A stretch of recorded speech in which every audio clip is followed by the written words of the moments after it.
So the final big press conference of E3 2018 was of course today, Tuesday, with Nintendo. All eyes were on the world of Nintendo, wondering what we were going to see, what new games were going to be announced, what was coming up next for the Nintendo Switch, would there be any 3DS stuff, what's up with Smash Brothers, and a lot of questions got answered during this E3, but a lot of questions still remain. And I'm kind of on the fence about this Nintendo presentation. Was it really good? Was it really bad? Was something sort of missing from this presentation? That's what we're going to delve into in this video. We're going to talk about the good points of the presentation, we're going to talk about the bad points of the presentation, and like every presentation, we're going to come to a letter grade for the Nintendo Direct. So, the Nintendo Direct E3, did it wow everyone? Was it absolutely awesome? Or was it missing something? Sit back, relax, make sure you subscribe to the channel, and let's get into this Nintendo Direct at E3. Hey, RGT 85. Hey, Sean. Oh my God, it's Stevie Richards!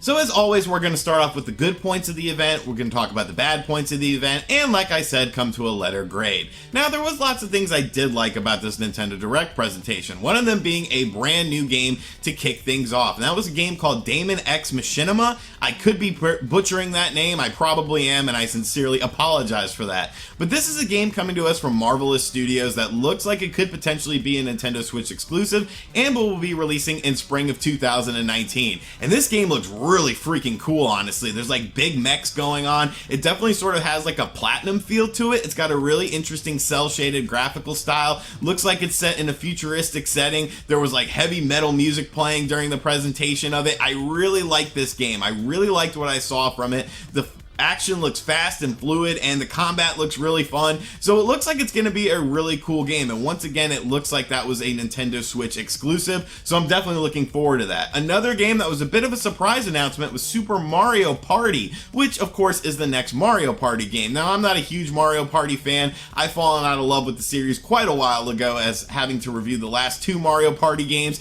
just left a sour taste in my mouth. But I did like what I saw from some of this game. I liked how you could combine two Nintendo Switches and do some interesting things with that. We saw that patent come to fruition basically in this video. There was a patent that was floating around that you could connect multiple Nintendo Switches as to like one screen when it's in portable mode. So I was really impressed to see that. It looks like it's really cool, and I'll be interested to see if more studios really take advantage of that. We of course saw Fire Emblem for the Nintendo Switch, which was a bittersweet moment in my opinion, because a lot of people expected that to be a 2018 release. Even Nintendo themselves said that Fire Emblem was going to be a 2018 release, but unfortunately it looks like that is now a spring 2019 release. And while the game does look very good, I love the visual style of it, I love the gameplay that they saw from the game, I was a bit disappointed that it was pushed back to spring of 2019, as that was a game I was looking forward to. Of course, one of the big things of this Nintendo Direct was Smash Brothers, and they spent a lot of time on Smash Brothers. Maybe even too much time on Smash Brothers, and we'll get into that in the second portion of this video. But Super Smash Bros. Ultimate looks like a definitive Smash Brothers experience. Every Smash Brothers character from every previous Smash Brothers game will be in this game, so that's really cool. You know, that's obviously a lot of work. The graphics look really good in it. They've done a lot of intricate details to make things really pop. It definitely looks a lot better than the Wii U version, and it looks like it's going to be an awesome game. We also got a new character announcement for this game with Ridley, and I know a lot of Ridley fans out there are going absolutely ecstatic right now. Ridley is someone that a lot of people have wanted in Smash Brothers, and now she's finally in it, so that game looks really cool. But I was a bit surprised at the release date for that. It's not coming until December 5th 2018, so it's a bit of a late release. I think a lot of us expected that to sort of launch alongside Nintendo's online service, because that would be a good game to get people in. We also saw sizzle reels of games. Fortnite is now currently available on the Nintendo Switch. We saw Dragon Ball FighterZ get announced. We saw Paladins get announced as well on the system. FIFA 19, games that we sort of expected, but once again, it was nice to have this confirmation on there. All in all, they showed some cool stuff. There was a lot of cool stuff. Of course, Pokemon was shown off a bit as well, and that game still looks absolutely fantastic and is yet another 2018 release. So they showed some cool stuff for 2018. But like I said, we have to talk about the bad points of the presentation, and unfortunately, there were quite a few bad points in this presentation. So first and foremost, like I alluded to, I felt that there was way too much emphasis on Smash Brothers. Now don't get too angry, I know Smash Brothers is a very popular franchise, but they went on for like over 16 minutes about Smash Brothers, and while that's cool, and while there's obviously a lot of stuff to show off, I think people wanted to see more stuff from different games, you know? It's not like Smash Brothers is the only game releasing in 2018 for the Nintendo Switch.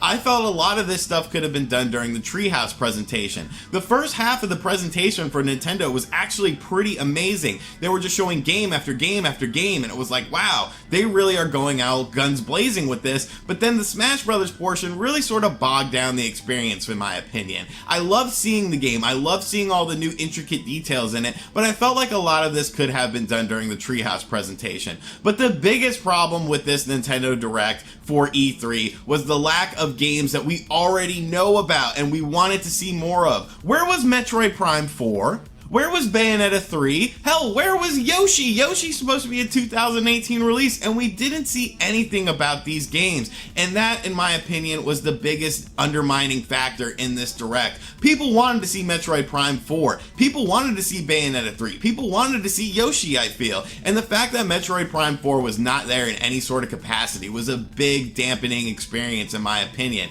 The rumored Star Fox game that we've heard so much about also didn't make an appearance. And yes, I know that there is a Nintendo Treehouse presentation that's like 4 hours long, and they can announce games during that. They've done it from time to time. Metroid Returns, which was a huge game for the 3DS, was of course announced last year during the Treehouse presentation. But the problem is they focused entirely on the Nintendo Switch, and I love that because I want the 3DS to sort of fizzle out. But they didn't really show the big games that we wanted to see. No Animal Crossing, no Metroid Prime 4, no Bayonetta 3, no Yoshi, and it's like, it feels like a missed opportunity.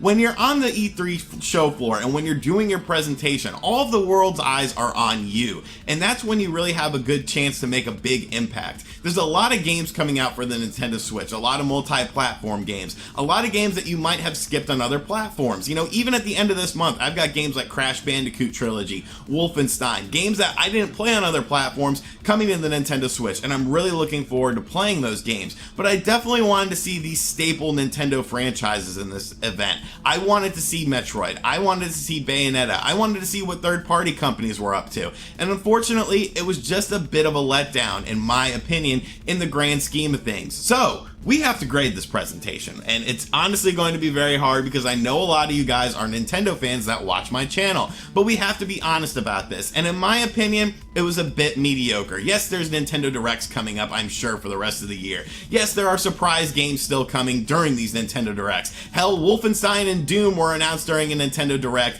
not during a Nintendo E3 presentation. But still, the lack of big titles from Nintendo themselves, the lack of Metroid Prime 4, the lack of Bayonetta 3, just really dampened the experience in my opinion. So I'm gonna have to give it a solid C, which is the same as I gave Xbox. And I gave Xbox a C because I felt like they focused too much on the future and not enough on 2018. Kind of the opposite with Nintendo. I felt like they showed stuff that we already knew was coming in 2018. Games like Smash Brothers, and I guess the surprise Super Mario Party if you're into that as well. They did show some new IPs, but the future is very sort of linear for Nintendo. Where is Metroid Prime 4? Where is Bayonetta 3? How far along are these games? There's a ton of great games coming out on the Nintendo Switch this year. Whether you're a fan of Pokemon, whether you're a fan of Smash Brothers, it's a good year to be a Nintendo Switch owner, but the future is a bit cloudy in my opinion with the system, and I think they could have really pulled back the clouds on this, put down a ray of sunshine by showing off Metroid Prime 4.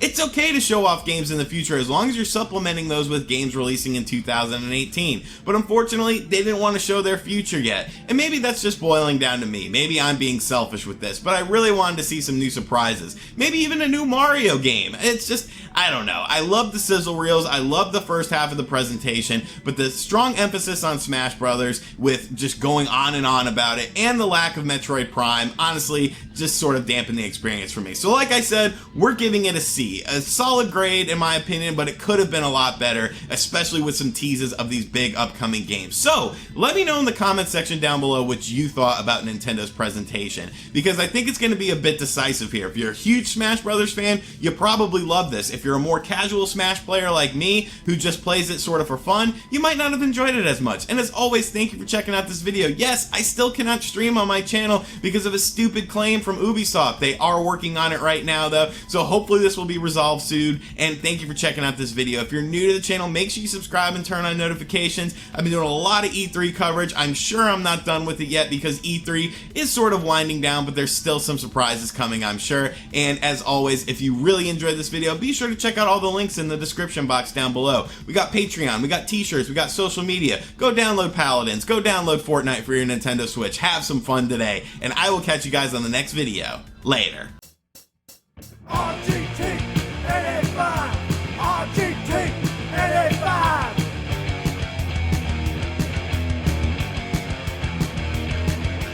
RGT 85.